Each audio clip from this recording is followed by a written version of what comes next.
নমস্কার, Poonam cooking and ব্লগে সবাইকে স্বাগতম। আজকে আমি তৈরি করছি পাঁচমিশালি ডাল।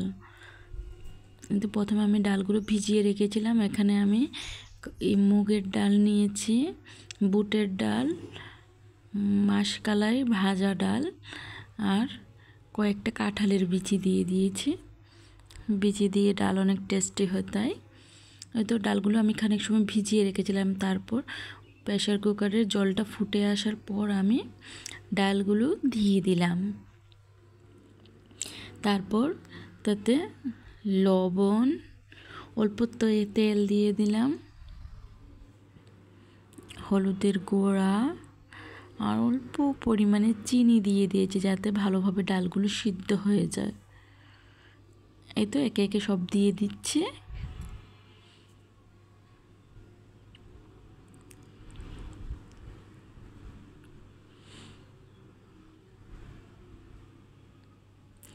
ডাল সিদ্ধ করার সময় আপনার ডালে সয়াবিন তেল ও অল্প পরিমাণে চিনি দেওয়ার চেষ্টা করবেন, তাতে তাড়াতাড়ি ডালটা সিদ্ধ হয়ে যায়। এই তো সবগুলো উপকরণ দেওয়া হয়ে গেছে আমার। এই পর্যায়ে আমি প্রেসার কুকারের ঢাকনাটা লক করে দিব।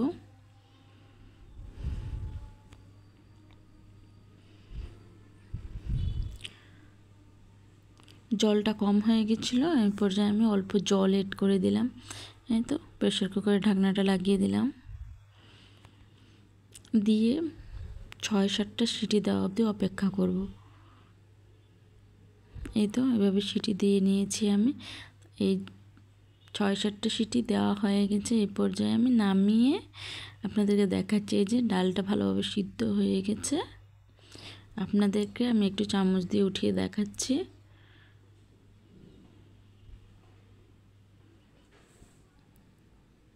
এই তো দেখুন সিদ্ধ হয়ে গেছে। এবার ডাল ঘুটনি দিয়ে একটু ঘেটে নেব যাতে সবগুলো একত্রে মিশে যায়। অল্প জল এড করে দিয়েছি, জল কমে গেছিলো।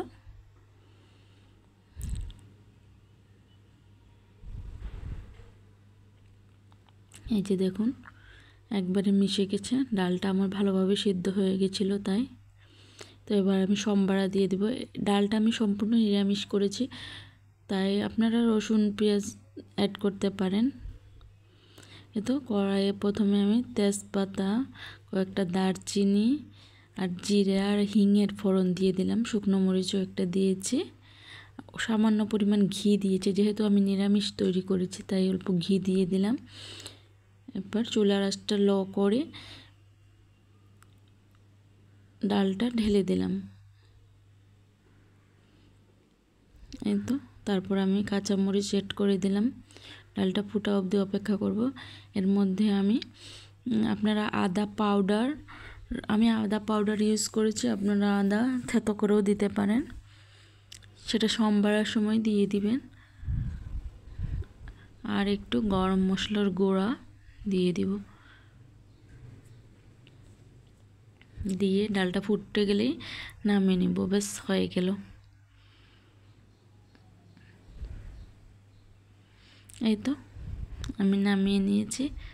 কেমন হয়েছে আপনারা বাসায় অবশ্যই ট্রাই করে দেখবেন। ধন্যবাদ সবাইকে ভিডিওটি কষ্ট করে দেখার জন্য। Thank you.